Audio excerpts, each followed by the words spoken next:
Hello, dear ones.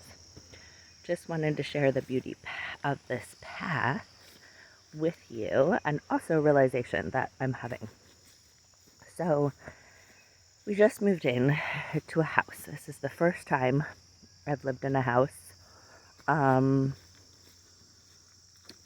guess in 25 years. I was, 18, 44 minus 18, whatever that is. Long time, over 20 years. And, it is not a house that I'm renting. It is a house, I don't believe in ownership, but the paperwork says we own it, okay? So, I just walked through a spider web. Hold on. I gotta get this off my face. Okay, so, look at those pretty purple guys.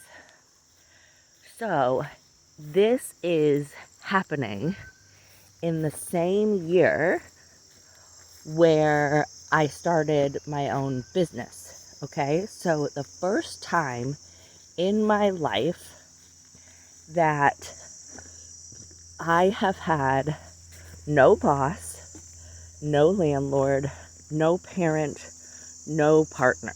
No one is in charge except me. First time in my life that this has happened, and it's all coincided in the same year. Now, I do not think that is a coinky-dink. I love these guys too. There is something very specific about this experience, and I do parts work and EMDR with my therapist, and we have been discovering a lot of parts that come especially from my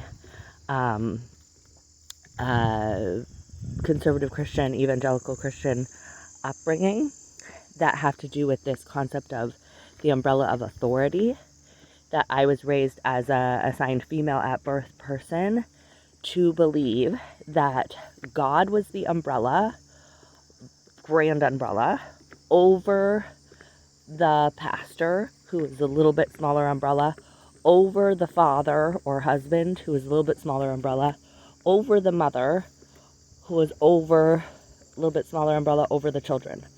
And that all of these umbrellas of authority protected everyone underneath them from Satan.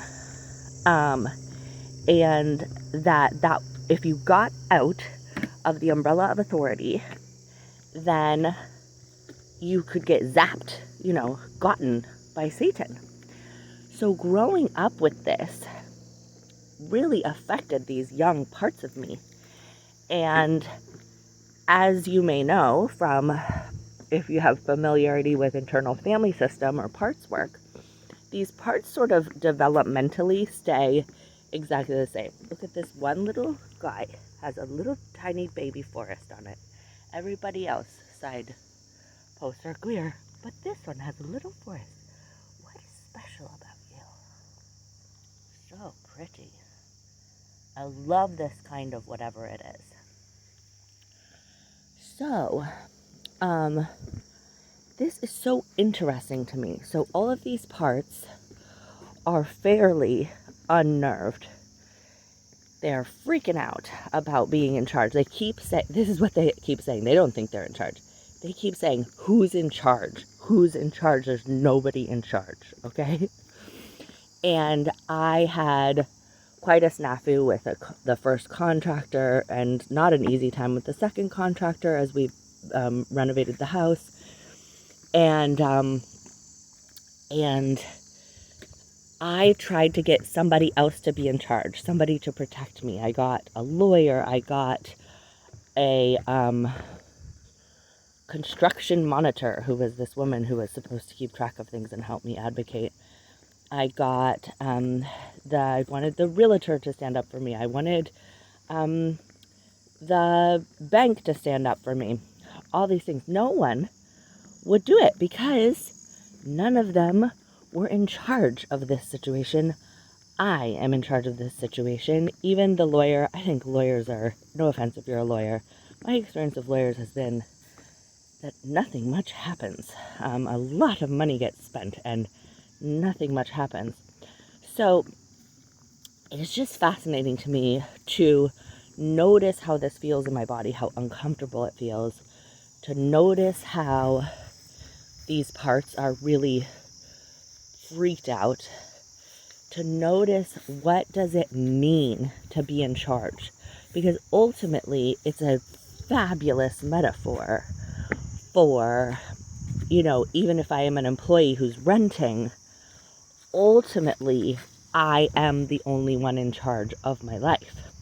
And this giving away of our internal authority to an external authority has been so drilled into us that specifically, those of us who come from the kind of background that I come from, so drilled into us that we really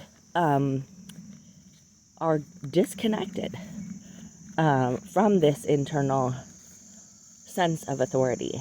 And one of the things I love most about the nervous system work is that by bringing you back to the body, it's like the parts may have gotten sidetracked and believed that they're not in charge, but the body always stays knowing that there is autonomy. The body seems to never forget that, because if you are in a situation, look how cute those are, little tiny somethings. And look at this guy's a double. Your body seems to always hold on to that, because when we are, pushed around or taken off our course by someone, our bodies get upset. So it's such a nice tool because it can help us if our parts and our current mind are confused. Who's in charge? Our body will remind us, you are in charge, you're the only one in charge. Oh my gosh, a little tiny baby slug or snail or somebody. What are you? You're so cute. Okay, so how do we cultivate this? I think it is taking care of those parts. How do we cultivate a stronger connection with this internal sense of authority? Taking really good care of the parts and acknowledging them. As I'm painting our front door. As I painted our front door, I was like, I'm going to do it wrong. Somebody's going to get mad. I'm not allowed to I kept thinking the neighbor was going to come out and say, you can't paint that door that color. So weird. It's like, why would the neighbor say that, But I've been living in a complex for 10, 15 years where everybody has to have the same door color. It's like so interesting to start to notice these things, right? So as I paint the door, I'm just going, yep, this is scary. Yep, this makes sense that you feel nervous. Yep, if you mess it up, we can live with it messed up, or we can change it, paint it again, or pay someone to paint it. And I just keep saying, yep, it makes sense what you feel, and I hear you, and I'm here with you. And I just keep taking little steps forward on it. And just keep noticing the body that says, this feels beautiful to paint the door. This feels fun. This feels interesting. It actually makes me feel better about the door. Before, when I saw the door, because it was from this first contractor, I just felt his presence and like the ickiness and the resentment and the violated feeling. And so as I paint it this beautiful bright blue, I feel like, okay, now I'm making the door my own, and I won't have to think of him every time I see it. So I'm letting these parts that feel a little bit closer to freedom lead the way, while really taking care of the parts that are just terrified, and continuing to love all of them, and learn how to be the one who notices all of them. So none of them are me, and they all have a valid part of it. Just another plug for that beautiful movie, Inside Out 2. If you have not seen it, please go see it, because they do an amazing job of demonstrating that if we cut out these parts that maybe aren't what we think are the strong or brave or free parts, when we try to cut out those memories or those parts, we are left with just a very small fragment of who we are. And that incorporating all of the parts, that is when we become our full, whole, freer selves. So anyways, I love you so much, and sending so much love. And if you're interested, come see us in the community. I'll put it in the description. It might not be right away, but if you look at a few of my other videos, you'll come across it. It's on school, and it's called the Rooted Co-op, and it's just become such a sweet place to be together and talk about these things. Okay, love you.